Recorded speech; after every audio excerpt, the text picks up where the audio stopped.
రవిరాజా గారు నమస్తే. నమస్తే అండి. హాయ్ ఆది. హలో అండి.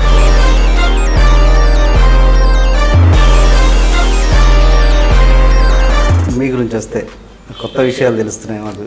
ఏంటి?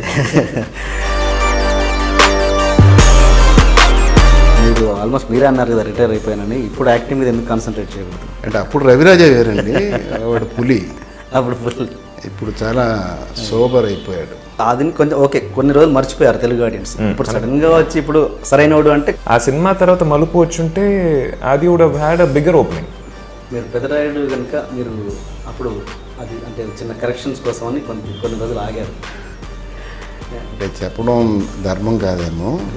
మోహన్ బాబు ఇంతమంది నన్ను చేస్తాను వెనకాల తిరుగుతున్నారు, నువ్వేంటి ఫోజ్ కొడుతున్నావు నేను అడిగాను.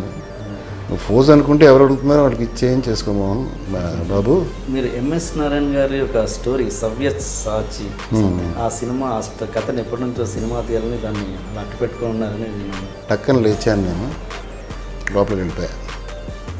తనకు టెన్షన్ పట్టుకుందండి. తర్వాత తను నాకు చెప్తున్నాడు.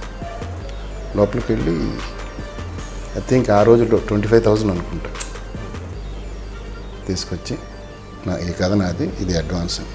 ఎడిటర్ మోహన్ గారు కావచ్చు, ఏఎం రత్నం గారు కావచ్చు, ఏంటి ఇక్కడ ఒక చెట్టు నాటి నీరు పోసిన చెట్టు అక్కడ పోయి ఫలాలు ఇస్తుంది, అది ఏంటి ఎక్కడ ప్రాబ్లం జరుగుతుంది? చెట్టు నాటింది ఇక్కడ కాదండి, నేను అక్కడే. అక్కడే నా చదువు పుట్టుక, నేను డైరెక్టర్ అయింది కూడా అక్కడేనండి.